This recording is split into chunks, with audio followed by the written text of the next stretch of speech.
Who are you doing this for? Be honest with yourself for a moment. You wake up every day pushing in your business, working hard, you have clients, you've sold products, and you are grinding, you're hustling, you're taking care of your business, you're taking care of the kids, you're making sure everybody's doing what they need to be doing, that you're on top of the household chores, and you're making sure that your relationship is good, that you're still spending time with your husband, who unfortunately probably doesn't want to spend as much time with you because of the emotions and all that stuff. But you're still looking for validation from other people. In that coaching program, you were pushing hard just to get that, yes, you're my next case study. Let me get a testimonial. Let me share you for social proof. You wanted the validation from somebody else. I did too. Sometimes I still have to catch myself doing it. Very often, I've always been looking for validation, because growing up, you always want to be center of attention. You're too much. You're always acting like you're too smart. There's always something that I was doing, or being too fast, because once I get an idea in my head, that's it. I'm gone. I'm done. I'm going. And there's nothing going to stop me from being able to do it. I pivot really fast. But a lot of times I go too fast for people. They can't keep up with me. And that's what happened when I started my network marketing group. We were working on it. I was doing a little bit, afraid of messaging people, afraid of inviting people because I didn't want to bother them.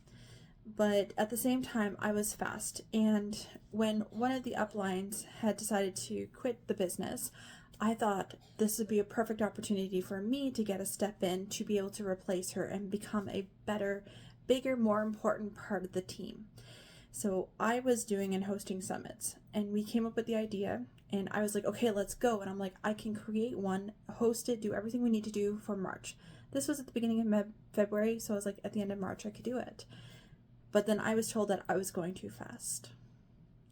And that really crushed me, because here I was looking for validation from my upline, thinking that I'm going to show that I could do it. I'm going to prove that I can be one of the leaders in this group. And instead of feeling that validation, I was basically had cold water thrown over me. I was told to slow down. I was going too fast for everybody else. I was too much again. And that crushed me, because I realized I was giving away all my power to my upline. When I went into coaching programs and everyone's like, you're a rock star, you're going fast, I was like, yes, this is great, but I didn't have the results, so I was never shown off for them. And again, that validation that I was looking for wasn't there. And it took me going through thousands and thousands of dollars to realize that I was chasing validation when all I had to do was look into myself. And that's what you can do now. Every single day you turn to your spouse, your kids, your friends, your clients, anybody that you talk to, and you're asking them to see you. You're asking them to reach out, pat you on the back, and say, you're doing it, you are awesome, you are enough. But that doesn't always happen. And if that's what you're chasing for, to find out if your business is doing well, then you're going to continue to be looking outwards instead. Yes, clients, it's important to get their feedback. It's important to get their words, because you need to know what to say to market to them. You need to know what's going to help them for growing. And it is valid and it is important to know, but it's that feelings you get inside that causes the problems, because we're outsourcing ourselves. So I quit that other business because I felt invalidated. Very often, me and my husband, we've gotten into arguments because he's not an entrepreneur. He doesn't have that mindset. He's a 9-to-5er. He doesn't know why I'm not like that and why I don't want the safety of a paycheck. So when I go to him excited and he doesn't see it, and as long as there's no money in the bank, he doesn't care, well, that hurts a lot of the validation as well. So it's taking that time, taking that pause, it drains your momentum, it drains your energy, and it just causes it that much harder. The more the grind, the more resentful that it becomes.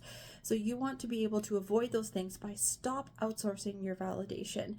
You are the only one you need in order to do that. So the action item I want you to do is come up with 3 different times that you have giving yourself the validation that you needed to move your business and to have that momentum to go forward. Because you didn't come here looking for validation from me. You're doing it yourself. And come up with what you are currently asking for validation from other people. Maybe you don't even realize you're doing it. And write those down to stop yourself from asking for those validations. It's important to get feedback. It's important to celebrate, and it's important to share milestones. But don't let it be the be all and end all for you and to hurt your momentum. Make sure you subscribe and hit the bell for the notification to see when the next one drops for day 2, which is going to be an audit to see who you're actually trying to prove it to.